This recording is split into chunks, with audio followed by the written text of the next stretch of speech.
Good day, children. I hope you're all fine. I hope you're all happy.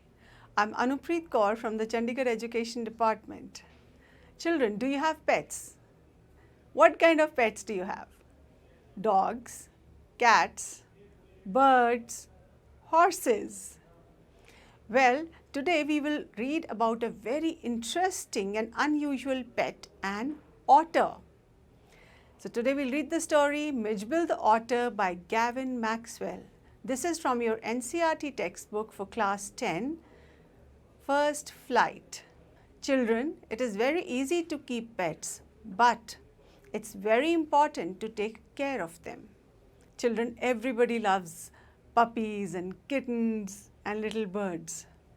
But when you take them in as pets, make sure that every member of your family is willing to have them. Everyone gives them the love and the care that they deserve because they're living beings. You cannot neglect them. These animals, these little pets have to be taken very good care of. They have to be toilet trained and obedience trained. They have to be well fed, given a balanced diet, and they also have to be vaccinated against diseases. So ensure that you provide your little pets with everything that they need. So children, let's read on about Mijbil the Otter. Gavin Maxwell was born on 15th July 1914 and he died on 7th September 1969. He was a Scottish naturalist and author.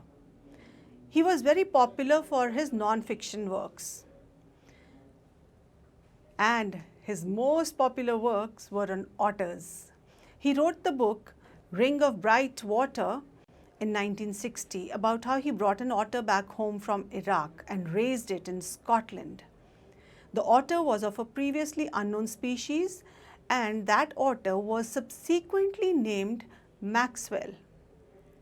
Ring of Bright Water sold 1 million copies and was made into a film in 1969.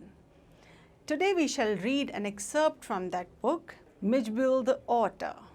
Gavin Maxwell lived in a cottage in Camusfearna in the Western Highlands of Scotland. When his dog Johnny died, Maxwell was too sad to think of keeping a dog again. But life without a pet was lonely. So let's read what happened then in Maxwell's own words.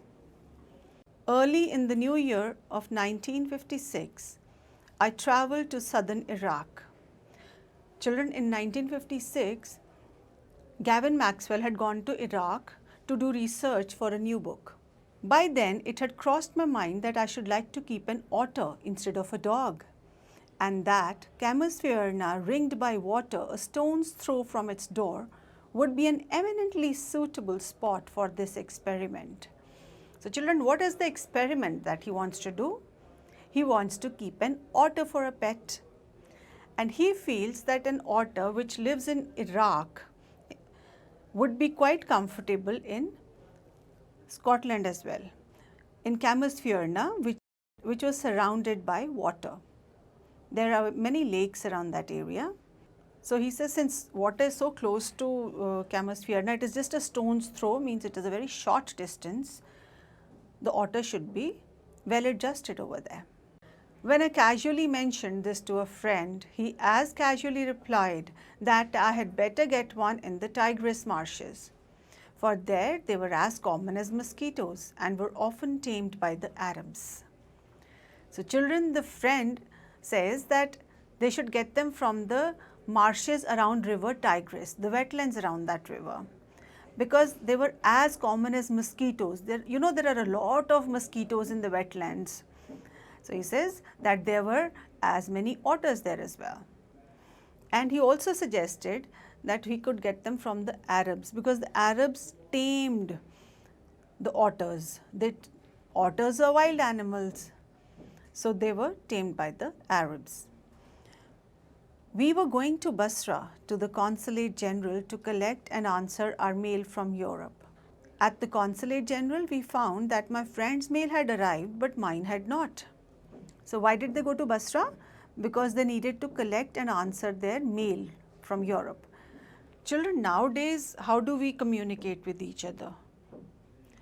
Yes, we do write letters, but more often than not, now we've started writing emails, and which reach the other person within seconds. But this period that we're talking about is the mid-20th century. At that time, letters were written and they would take several days to reach. And the area that they were living in was a little away from the city, so they had to go to the city. I mean, they were living in a remote area, so they had to go to Basra, to the Consulate General, to collect their mail. So when they reached there, they realized that the friend's mail was there, but Gavin Maxwell's wasn't. So he cabled to England. What is a cable? Cable means to send a message by a telegraph. And when 3 days later, nothing had happened, I tried to telephone. Now one wonders why he didn't telephone earlier. Because the call had to be booked 24 hours in advance. On the first day, the line was out of order. It was not functioning. On the second day, the exchange was closed for a religious holiday. So now the telephone exchange was closed, so they couldn't call the next day also. On the third day, there was another breakdown. So again, there was a problem with the wires. The line was out of order. My friend left and I arranged to meet him in a week's time. 5 days later, my mail arrived. So finally, this mail that he had been waiting for several days for arrived. I carried it to my bedroom to read, and there, squatting on the floor, were 2 Arabs. Beside them lay a sack that squirmed from time to time. They handed me a note from my friend. Here is your otter. So how did he get the otter? With the help of his friend. His friend asked 2 Arabs to deliver an otter to him. They brought him in a sack. That sack was squirming and moving and twisting about. With the opening of that sack began a phase of my life that has not yet ended, and may, for all I know, not end before I do. So with this, he means that a new phase of his life had started. There was a new chapter which had started in his life, and that phase included the otter. And he feels that the otter may outlive him. The otter may live longer than him. It is, in effect, a thraldom to otters, an otter fixation that I have since found to be shared by most other people who have ever owned one. So he says that he had a fixation, he had a very strong attachment to the otter. Rather, he was almost under the control of the otter because he would do whatever the author wanted him to do. And he says it's not just him who has this otter fixation, who has this really strong attachment or feeling for the otter. There are others who have owned an otter who feel the same way. So that says a lot about otters, that they are really wonderful, amazing pets. The creature that emerged out of the sack onto the spacious tiled floor of the consulate bedroom resembled, most of all, a very medievally conceived dragon. So the animal that came out of the sack was, what was it? It was supposed to be an otter, but why did it look like a dragon? A dragon which was the imagination of the Middle Ages. This is actually humorous because he was looking forward to seeing an otter, and there comes out a creature which looks like a dragon. From the head to the tips of the tail, he was coated with symmetrical pointed scales of mud armor. He was covered with mud. So that mud was like a protective layer all over his body. And between those tips was visible a soft velvet fur like that of a chocolate brown mole. And between the gaps and through the gaps between the mud layer of that armor, between the gaps of the layer of the mud, Maxwell could see soft velvet fur which looked like the fur of a chocolate brown mole. He shook himself, and I expected a cloud of dust, but in fact it was not for another month that I managed to remove the last of the mud and see the otter as it were in his true colors. So this thick layer of mud that he has around him, where has that come from? We are all aware that otters live in the marshes. So he had come straight from the marsh. That is why that there was a thick layer of mud around him. And you could not really see his true self underneath. You could barely see the velvet, the soft velvet fur that he has. And it took a whole month for the author to get him clean. So thick was that layer of mud. And so hard it stuck, so well it stuck to the body of the otter. When the otter shook himself, the author thought there would be lots of dust flying around, but there wasn't, because it was wet mud that had stuck to him, and it had stuck fast. Had it just been sand, the sand would have fallen off. Mijbil, as I called the otter, was in fact of a race previously unknown to science, and was at length, it was christened Lutrogale perspicillata, Maxwelli, or Maxwell's otter. Now children, this seems to be quite an honor. Before Maxwell had this otter, the scientists were unaware of its existence. So this was a new kind of an otter. So the scientists, this name was suggested by Robert William Hayman in 1957. They named him after Maxwell, after Gavin Maxwell.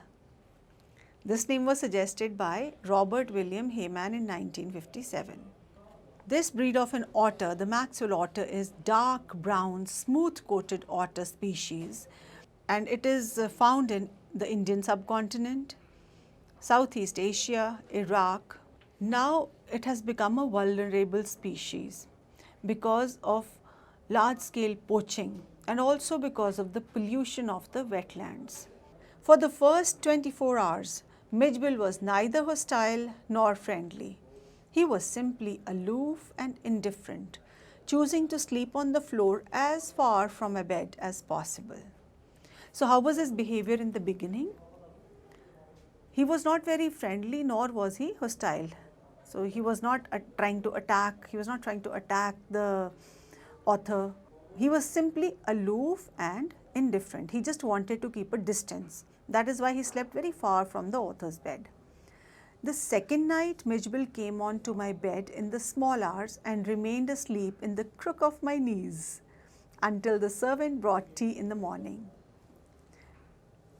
And during the day, he began to lose his apathy and take a keen, much too keen interest in his surroundings. So children, the first day he stayed very aloof, but the next day, on the second day, while the author was lying down with his knees bent, he got behind his knees and was resting in the crook of the author's knees, the crook of Maxwell's knees. He went there in the early hours of morning. He must have felt lonely and he must have sought the warmth of the author. After that, he started getting very interested in his surroundings. I made a body belt for him and took him on a lead to the bathroom. So children, this otter, he's behaving like children.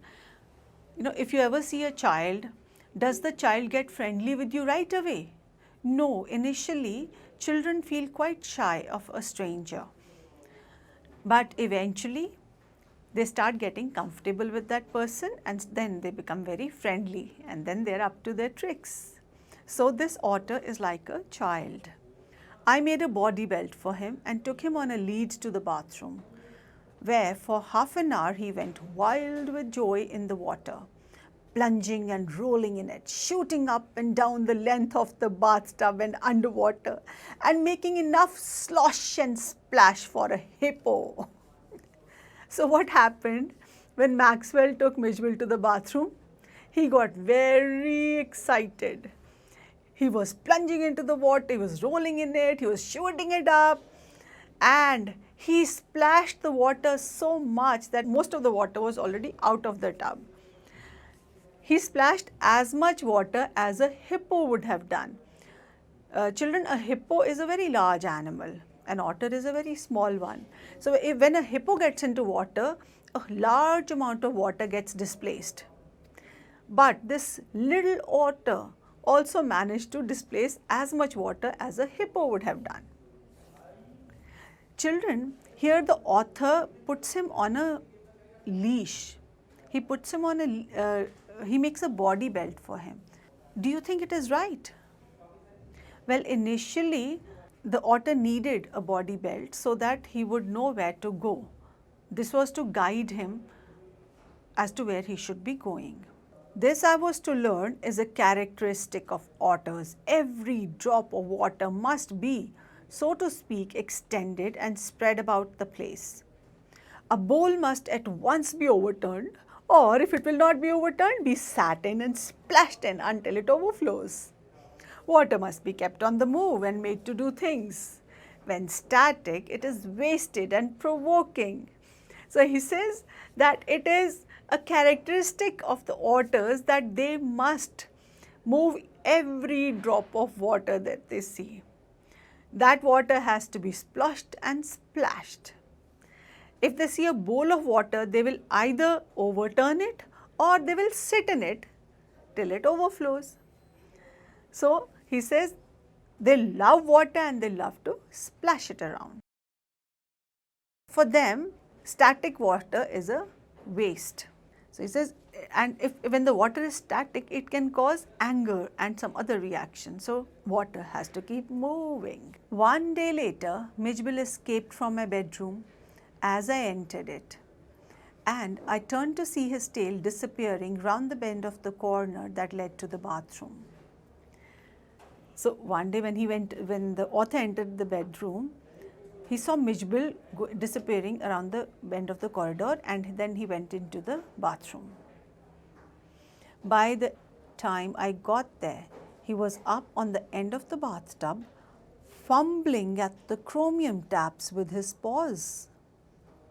I watched amazed. In less than a minute, he had turned the tap far enough to produce a trickle of water, and after a moment or two achieved the full flow.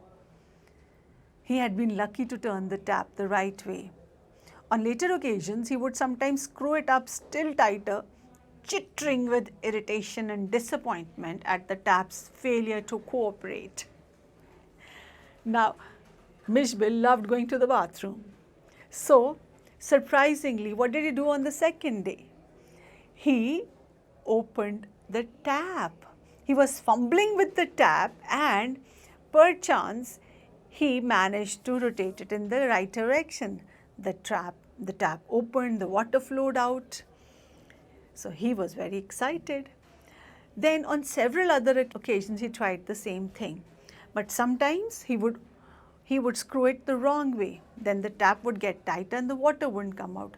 This would disappoint him. This would irritate him, that he would make chittering sounds. So he knew for a fact now that the water would flow out of the tap, and he always tried to open the tap. Very soon, Midge would follow me without a lead and come to me when I called his name. This is good. So it did not take the author a very long time to train him. Initially, he used to put him on a lead to make him follow, but later on, he started following even without the lead. He spent most of his time in play. He spent hours shuffling a rubber ball round the room like a four-footed soccer player, using all 4 feet to dribble the ball, and he could throw it with a powerful flick of the neck to a surprising height and distance. So children, this is amazing that this little otter plays soccer so well. He dribbles it with all his feet together at the same time, and he can even give it a headshot. But the real play of an otter is when he lies on his back and juggles with small objects between his paws. Marbles were Midge's favorite toys for this pastime. He would lie on his back, rolling 2 or more of them up and down his wide, flat belly without ever dropping one to the floor. So now he loves to play with soccer balls, he loves to play with rubber balls and marbles. It's amazing how he can juggle little marbles, how he can juggle little objects with his paws.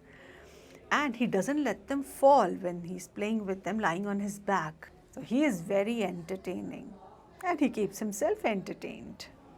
Well, children, now we come to the end of the first session. Children, I would like to know, how do you feel about animals being kept on a leash? Do you think they should be kept tied up in the house? Or do you think they should be kept in cages? No. They are living beings and they deserve their freedom. They should be kept loose. They should be allowed to socialize with other animals. They should be allowed to move around the house freely. They should know their area, yes, where they should know where they're supposed to sleep and sit. They should be toilet trained, but they really should not be kept tied up. It is very unfair to them. And what do you feel about keeping wild animals as pets? Because a lot of species are protected under the law for wildlife preservation. So whenever you have to keep a pet, you need to study the laws of the country, the laws of wildlife preservation before deciding to keep it as a pet. Another thing that you need to keep in mind is the laws of exporting and importing or trading in animals. So you cannot get a protected species, an animal of the protected species, and keep it as a pet. Let's have a quiz now. Mijbil the Otter is written by Vikram Seth, Anton Chekhov, Gavin Maxwell, Lokesh Abrol. Gavin Maxwell. That's the correct answer. Maxwell got the otter from London, Iraq, India, China. Iraq. That's correct. Maxwell thought Camouflagena would be suitable for an experiment, to keep an otter, to grow coffee, to test missiles, to start a boat club. To keep an otter. That's the correct answer. Good. In the beginning, Mijbil was aloof and indifferent, scared, sad, hostile. Aloof and indifferent. That's right. When Mijbil came out of the sack, it looked like a lizard, rat, mongoose, dragon. Dragon. You are right. Mijbil could do things like open a tap, dribble a ball, juggle marbles, all of the above. All of the above. Yes, he could. Open a tap, dribble a ball, juggle marbles. That's true. He was an amazing little creature. Otters are found in mountains, marshes, valleys, polar regions. Marshes. That's correct. Well done. Let's have another activity. The author writes, "He shook himself and I half expected a cloud of dust." The author uses a cloud of dust to give a picture of a large quantity of dust. Phrases like this indicate a particular quantity of something that is not usually countable. For example, a bit of land, a drop of blood, a pinch of salt, a piece of paper. Now I would like you to match the words in column A with the words in column B. Some words in column A can go with more than one word in column B.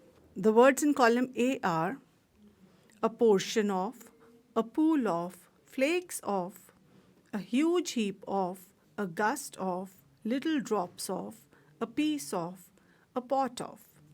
And the words in column B are blood, cotton, stones, gold, fried fish, snow, water, wind. Now let's match these words.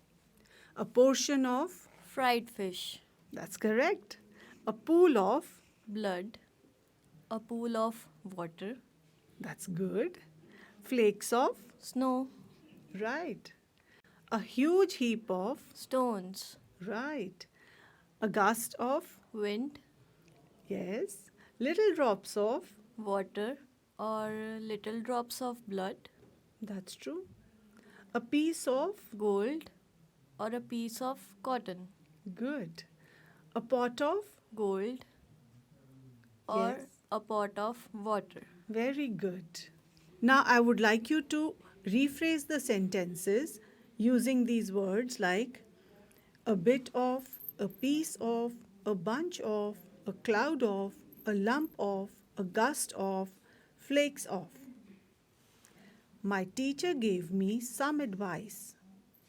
My teacher gave me a bit of advice. Correct. Can you give me some clay, please? Can you give me a lump of clay, please? Good.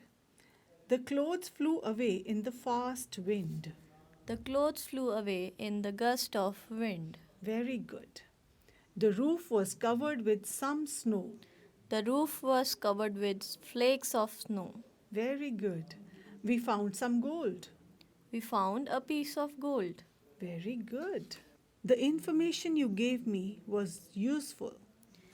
The bit of information you gave me was useful. Good. Can you give me some chocolate? Can you give me a piece of chocolate? Right. Because of these factories, smoke hangs over the city. Because of these factories, a cloud of smoke hangs over the city. Correct.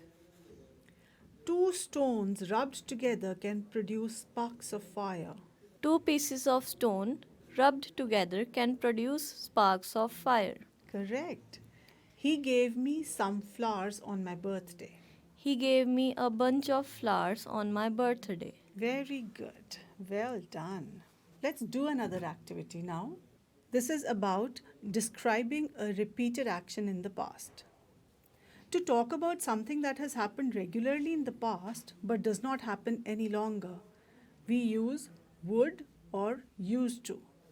Both would and used to can describe repeated actions in the past. Now, I would like you to fill in the blanks, okay? Midge dash, follow me without a lead. Would. Midge would follow me without a lead. Okay. Or Midge used to follow me without a lead. That's correct. Both of them are right. He dash play for hours. He would play for hours. Or, He used to play for hours. that's correct. He dash lie on his back and juggle the marbles. He would lie on his back and juggle the marbles.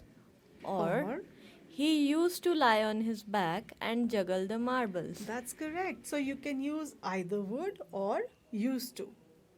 But then there are different kinds of situations. To describe repeated states or situations in the past, however, we use only used to. Here we do not use would. So understand that you have to read the sentence and understand if it is a situation or a state, then you will use only the word used to with it.